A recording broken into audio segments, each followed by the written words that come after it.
Insap, Inspirasi Sabda Gereja Kristus Raja Paroki Bajiro. Tuhan adalah gembalaku, takkan kekurangan aku.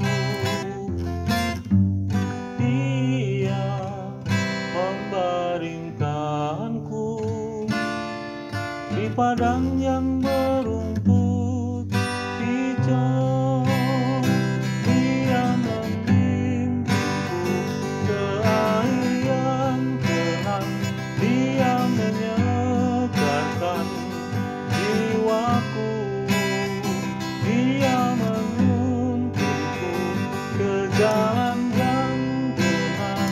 Oleh karena namanya, sekalipun aku berjalan dalam lembah kekelaman, sebab aku akan diam dalam rumah Bapa panjang masa.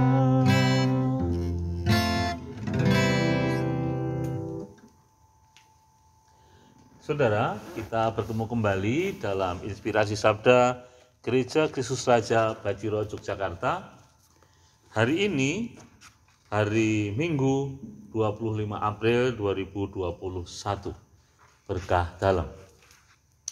Hari ini secara khusus kita akan diajak untuk merenungkan sabda Tuhan dari Injil Yohanes bab 10 ayat 11 sampai dengan 18. Mari kita baca bersama-sama. Sekali peristiwa, Yesus berkata kepada orang-orang Farisi, "Akulah gembala yang baik. Gembala yang baik memberikan nyawanya bagi domba-dombanya. Sedangkan seorang upahan yang bukan gembala dan yang bukan pemilik domba-domba itu sendiri, ketika melihat serigala datang, meninggalkan domba-domba itu lalu lari, sehingga serigala itu menerkam dan mencerai-beraikan domba-domba itu. Ia lari karena ia seorang upahan dan tidak memperhatikan domba-domba itu. Akulah gembala yang baik. Aku mengenal domba-dombaku, dan domba-dombaku mengenal aku, sama seperti Bapa mengenal aku, dan aku mengenal Bapa. Dan aku memberikan nyawaku bagi domba-dombaku. Ada lagi padaku domba-domba lain yang bukan dari kandang ini. Domba-domba itu harus kutuntun juga. Mereka akan mendengarkan suaraku, dan mereka akan menjadi satu kawanan dengan satu gembala. Bapa mengasihi aku, oleh karena aku memberikan nyawaku untuk menerimanya kembali. Tidak seorang pun mengambilnya daripadaku, melainkan aku memberikannya menurut kehendakku sendiri. Aku berkuasa memberikannya dan berkuasa mengambilnya kembali. Inilah tugas yang kuterima dari Bapakku." Saudara, seperti lagu yang tadi saya perdengarkan di awal, bahwa Tuhan adalah gembala kita. Tuhan adalah gembalaku. Dalam bacaan Injil hari ini sebenarnya sudah jelas disebutkan bahwa gembala yang baik adalah gembala yang rela memberikan nyawanya demi domba-dombanya. Maka kalau ada serigala datang, dia tidak lari, tapi dia berjuang untuk mempertahankan domba-dombanya agar tidak menjadi makanan serigala. Kalau orang upahan, ya dia pasti lari karena dia lebih sayang nyawanya daripada dombanya. Dan kita sudah melihat bukti sendiri bagaimana Tuhan pada pekan Paskah yang lalu di hari raya di hari Jumat Agung, ya, memberikan nyawanya untuk kita. Kita peringati setiap tahun bahwa Tuhan Yesus disalibkan untuk menebus dosa kita. Sudah terbukti bahwa Tuhan benar-benar gembala yang baik, yang mau menyerahkan nyawanya demi menebus dosa-dosa kita, atau demi keselamatan kita dan kita akan dibawa ke kerajaan surga yang abadi. Dalam hidup keseharian, kita seringkali juga menemukan hal-hal yang mirip dengan apa yang disabdakan oleh Yesus hari ini, terutama untuk para ibu ya, yang baru saja kita rayakan dengan peringatan Hari Kartini tanggal 21 yang lalu, yang rela mengorbankan dirinya demi keselamatan anaknya, setidaknya pada saat melahirkan. Ya, bagaimana pengorbanan ibu menumpahkan darahnya agar anaknya selamat lahir dan bisa menghirup kehidupan yang baru di dunia ini. Tapi apakah seorang ibu itu pada umumnya sering memperhitungkan itu kepada anaknya? Saya kira tidak. Seorang ibu rela dengan sukarela memberikan dirinya, memberikan darahnya ketika melahirkan anaknya, dan tidak pernah meminta balas budi.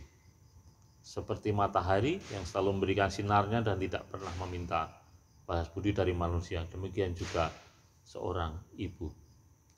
Maka saudara, secara khusus saat ini saya mengajak kita semuanya untuk menghormati orang tua kita, ya setidaknya atau khususnya para ibu yang sudah memberikan nyawanya untuk kita. Tentu ini bukan untuk menafikan peran seorang bapak, seorang ayah yang juga berjuang untuk memberikan kehidupan kepada keluarganya, menjadi pelindung, menjadi kepala keluarga, mencari nafkah untuk keluarganya. Semuanya orang tua kita wajib kita hormati, patut kita hormati, bukan demi balas budi, tetapi karena memang kedua orang tua kita telah memberikan hidupnya untuk kita. Ada banyak contoh yang lain saya kira, dan kita semua bisa meneladan itu dalam kehidupan kita sehari-hari, bagaimana kita membalas kesetiaan atau membalas pengorbanan Tuhan dengan kesetiaan iman kepadanya, bahwa hanya Dialah yang memberikan cinta kepada kita, dan kepada Dialah kita kembali memberikan cinta melalui apa? Melalui kehidupan kita sehari-hari, melalui sesama, melalui mereka yang kecil, lemah, miskin, dan tersingkir. Tuhan Yesus hadir di dalam sosok orang-orang itu, dan mari kita membantu mereka untuk juga memberikan balasan atas cinta kasih Tuhan. Seperti Bapa yang sungguh mencintai Yesus dan Yesus yang mencintai kita, maka kita pun membalas cinta Yesus itu dengan perbuatan baik kepada sesama kita. Kita juga berusaha memposisikan diri sebagai gembala yang mau memberikan nyawanya untuk domba-domba dalam kehidupan kita sehari-hari. Tuhan tidak pernah berhitung pada kita, dan kita pun selayaknya juga melakukan itu. Kita berhitung ketika kita melakukan sesuatu, ketika itu pula sebenarnya kita sedang melakukan jual beli, dan bukannya memberikan diri kita dengan penuh cinta seperti teladan Tuhan Yesus. Berkah dalam.